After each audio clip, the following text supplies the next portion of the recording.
Madras high court के सख्त टिप्पणी के बाद उन्होंने ये कहा है कि मंदिर में जो भी दान दक्षिणा आएगा वो भक्तों से जुड़ा हुआ है, सिर्फ किसी पुजारी या किसी परिवार का नहीं होगा। ये मसला क्या है, क्या पूरा मामला है? हमारे साथ में बहुजन चर्चित पत्रकार वेद प्रकाश है, इन्हीं से जानेंगे क्या मामला है पूरा। देखिए, मद्रास हाईकोर्ट का मामला है। मद्रास हाईकोर्ट का मतलब हो गया चेन्नई के हाईकोर्ट का मामला, तमिलनाडु के हाईकोर्ट का मामला। चेन्नई का पुराना नाम मद्रास था और हाईकोर्ट आज भी मद्रास के नाम से, भले मद्रास का नाम चेन्नई हो गया। तो तमिलनाडु का मामला है। तमिलनाडु में ब्राह्मणों का ये दूसरा बड़ा दुख हो गया। अभी एक दिन पहले ये खबर आई है जो आप बता रहे हैं। इससे पहले जो बड़ी खबर चल रही थी कि ये जो विधानसभा के चुनाव चल रहे हैं उसमें जितने भी प्रमुख दल है, चाहे बीजेपी हो, कांग्रेस हो, एआईएडीएमके हो, डीएमके हो, इन सारे दलों की तरफ से किसी भी ब्राह्मण को उम्मीदवार नहीं बनाया गया। इसका मतलब है कि विधायक वहां ब्राह्मण कोई बड़ी पार्टी से नहीं हो सकता। एक पार्टी बनाए हैं अभी, एक हीरो है, क्या नाम है, विजय थालापति। विजय थालापति, उनकी एक पार्टी है टीवी के, उनकी तरफ से 5-6 टिकट दिए गए हैं ब्राह्मण को। लेकिन जो प्रमुख दल हैं बीजेपी, कांग्रेस, एआईएडीएमके और डीएमके, इनकी तरफ से किसी भी ब्राह्मण को वहां उम्मीदवार नहीं बनाया गया। यानी कि वहां बड़ी पार्टियों से कोई भी ब्राह्मण विधायक नहीं बन पाएंगे। ये बड़ा दुख था। और वहां ब्राह्मणों की आबादी 3% है और उसमें भी 2 तरह के ब्राह्मण हैं, अय्यर हैं, अयंगर हैं। एक विष्णु की पूजा करते हैं, एक शिव की पूजा करते हैं। दोनों को बोले तो 1.5% मान लीजिए होगा। बावजूद इसके वहां 3% आबादी वालों को टिकट नहीं मिला विधानसभा के चुनाव में। यानी विधानसभा में एक भी ब्राह्मण विधायक नहीं दिख सकते हैं। और दूसरा दुख इधर आ गया भाई, मद्रास हाई कोर्ट ने कहा है कि मंदिरों में जो दान दक्षिणा दिया जाता है वो पुजारी की निजी जागीर नहीं है, उसकी निजी संपत्ति नहीं है। पुजारियों को तनख्वाह मिल सकती है, वेतन ले सकते हैं पुजारी पूजा कराने के बदले, लेकिन जो दान दक्षिणा चढ़ता है वो पुजारियों के घर के लिए नहीं है, उनके परिवार के लिए नहीं है, उनके निजी उपयोग के लिए नहीं है। वो जो भक्त होते हैं उनके भरोसे के लिए है, उनके कल्याण के लिए है, ना कि पुजारियों के लिए है। ये जो पूरा मामला है मदुरई के अरुलमिगु पांडी मुनीश्वर मंदिर से जुड़ा हुआ है, जहाँ के कुछ लोगों ने खुद को वंशानुगत पुजारी बताया। मेरे बाप पुजारी थे, उसके बाप पुजारी थे, उसके बाप पुजारी थे, उसके बाप पुजारी थे, तो इसी तरह मैं भी पुजारी रहूंगा। इस तरह से वहां के पुजारियों ने कहा। अरुलमिगु मंदिर जो है, अरुलमिगु पांडी मंदिर के पुजारियों ने कहा कि वंशानुगत हमको पुजारी का दर्जा दिया जाए, और खाली दर्जे नहीं दिया जाए, और वंशानुगत पुजारी का ट्रस्टी बताते हुए मंदिर प्रशासन और दान का अधिकार का दावा किया। खाली यही नहीं कहा कि हमको पुजारी बना दिया जाए, कहा जितना दान आता है सब हम लेंगे, कहा हम मंदिर के ट्रस्टी हमको माना जाए और वंश के अनुसार हमको सबका अधिकार दिया जाए। तो इस मामले में याचिकाकर्ताओं ने तमिलनाडु हिंदू धार्मिक और धर्मांध बंदोबस्ती अधिनियम की धारा 54A का हवाला देते हुए कहा कि वंशानुगत ट्रस्टी के तौर पर मान्यता हमको मिलनी चाहिए और मंदिर के प्रशासन पर उनका अधिकार है, और सरकार का HR&CE विभाग इसमें दखल नहीं दे सकता। ये लेके गए थे कोर्ट, यानी चौबे गए छब्बे बनने और दुबे बन के आ गए। अब तो प्रशासन पर भी जो इसका अधिकार था वो भी छिन गया। राज्य सरकार का कहना था, राज्य सरकार वहां देखिए MK स्टालिन की सरकार है, बिल्कुल, और वो नाई जाति से आते हैं, करुणानिधि के बेटे हैं, बहुजन समाज के आते हैं।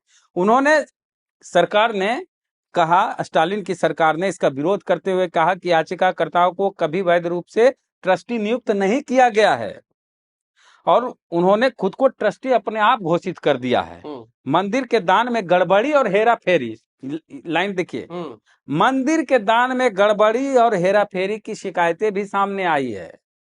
सरकार ने यह भी बताया कि अदालत के निर्देश पर HR&CE विभाग ने हस्तक्षेप कर आवश्यक कदम उठाए और कुछ लोगों को ट्रस्टी पद से हटा दिया। देखिए, गड़बड़ी का आरोप आया। ये जो पुजारी लोग हैं वहां गड़बड़ी कर रहे थे, भगवान के नाम पे पूजा पाठ करते हैं, वहां गड़बड़ी कर रहे थे, जबरदस्ती ट्रस्टी बने। हाँ, जबरदस्ती ट्रस्टी के, हमारा बाप दादा चाचा नाना मौसा सब थे यहाँ के पुजारी, तो हमको भी यहाँ पुजारी बना दिया जाए। तो कोर्ट ने क्या पाया, अब मामला कोर्ट में था, तो कोर्ट में, हाई कोर्ट में जब सुनवाई हो रही थी तो सुनवाई के दौरान पाया गया कि वंशानुगत ट्रस्टी होने का कोई प्रमाण उन पुजारियों के पास नहीं था, कोई दस्तावेज इस तरह का पुजारियों के पास नहीं था जिससे ये कहा जा सकता था कि ये वंशानुगत पुजारी माने जाएंगे, ट्रस्टी माने जाएंगे। और दान पेटी पर कोर्ट का बड़ा संदेश आया। दान पेटी पे कोर्ट ने जो कहा, हम पॉइंट आउट किए हैं इसको लेके। हाई कोर्ट के फैसले का सबसे अहम हिस्सा वह था जिसमें कोर्ट ने दान पेटी के पैसे को लेकर अपना स्पष्ट रुख अपनाया। कोर्ट ने कहा कि यह पैसा किसी व्यक्ति या परिवार का नहीं है। सुनिए, नोट कीजिए कि कोर्ट ने क्या कहा पैसा को लेके, दान पेटी को लेके। हाईकोर्ट ने कहा कि पैसा किसी एक व्यक्ति या परिवार का नहीं है, यह ट्रस्ट के रूप में समाज के लिए रखा गया है। इसका उपयोग मंदिर और भक्तों के कल्याण के लिए होना चाहिए। कोर्ट ने यह भी कहा कि पुजारियों को सेवा के बदले पारिश्रमिक मिल सकता है, लेकिन इससे उन्हें दान की राशि पर मालिकाना हक नहीं मिल जाता। हाईकोर्ट ने अपने फैसले में सुप्रीम कोर्ट के पुराने फैसलों का भी जिक्र किया, खास तौर पर जगन्नाथ मंदिर पूरी प्रबंधन समिति बनाम चिंतामणि खुटिया केस का भी जिक्र किया।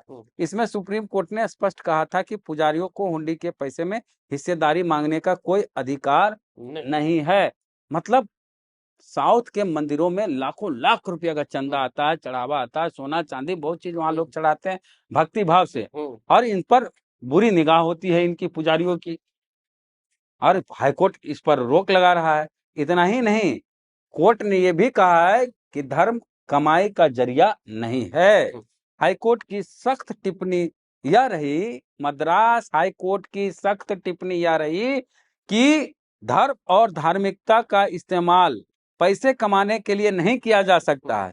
इस टिप्पणी को न्यायपालिका का एक मजबूत संदेश माना जा रहा है जो धार्मिक संस्थाओं में पारदर्शिता और जवाबदेही को लेकर है। देखिए, मद्रास हाईकोर्ट ने स्पष्ट तौर पर कहा है कि धर्म और धार्मिकता को पैसे कमाने के लिए इस्तेमाल नहीं किया जा सकता है, और जो दान दक्षिणा मिलती है मंदिरों में उस पर पुजारियों का अधिकार नहीं है। पुजारी चाहे तो उससे सैलरी ले सकता है, तनख्वाह ले सकता है, लेकिन वो दान के पैसों पर दावा नहीं कर सकता है। यह मद्रास हाईकोर्ट का फैसला आया है।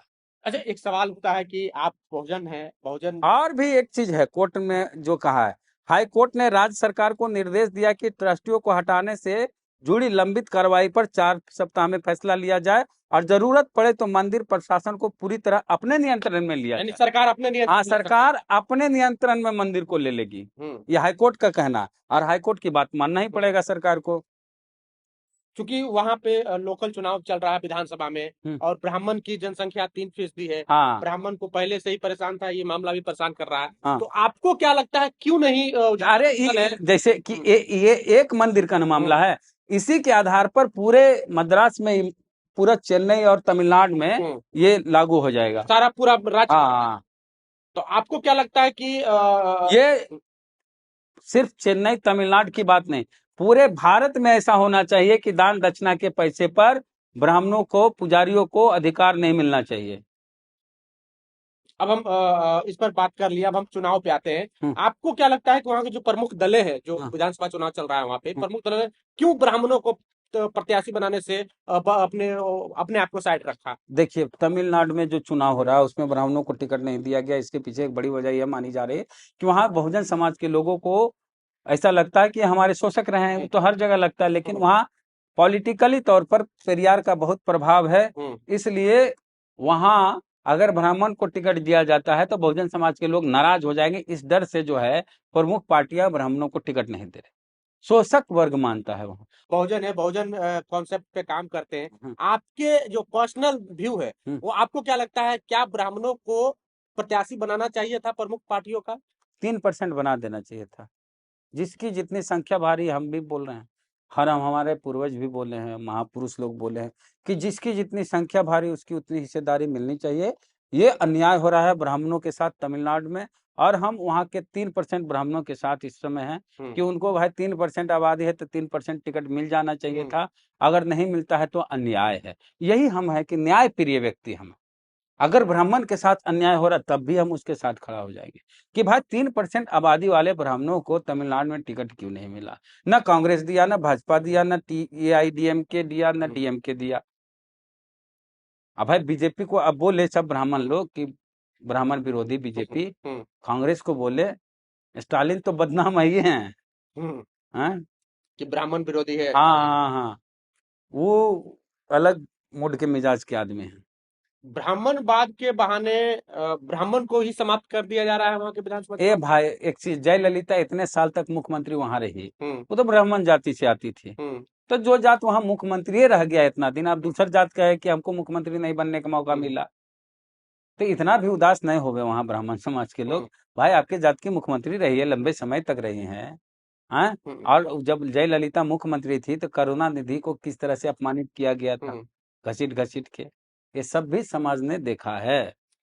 चलिए, तो हमारे साथ में चर्चित बहुजन पत्रकार वेद प्रकाश थे, जो मद्रास हाईकोर्ट के सख्त टिप्पणी पर बात की है। उन्होंने कहा कि मद्रास हाईकोर्ट को हवाला देते हुए कि मद्रास हाईकोर्ट का कहना है कि दान पेटी पर, जो मंदिर का दान पेटी है, उसका ब्राह्मण का स्वामित्व नहीं होगा, वहां के जो धन दौलत है उस पे ब्राह्मण का अधिकार नहीं होगा, उससे वहां से सैलरी ले सकते हैं। और वहीं जो वहां के तमिलनाडु के विधानसभा चुनाव चल रहे हैं, वहां पर प्रमुख दलें हैं, प्रमुख दलों ने कोई भी ब्राह्मण जाति को प्रत्याशी नहीं बना है। तो वेद प्रकाश का कहना है कि वहां पे 3% आबादी है ब्राह्मण जाति की, तो प्रत्याशी मेरे हिसाब से 3% बनाना चाहिए। हालांकि इन्हें कहा जाता है कि अगड़ी जाति विरोधी, पर ये कह रहे हैं कि हम पहले से ही कहते हैं कि जिसकी जितनी संख्या बारी उसकी उतनी हिस्सेदारी, तो 3% जो टिकट है वो ब्राह्मणों के खाते में जाना चाहिए। पर कोई भी प्रमुख दल ब्राह्मण को प्रत्याशी बनाने से बचा है।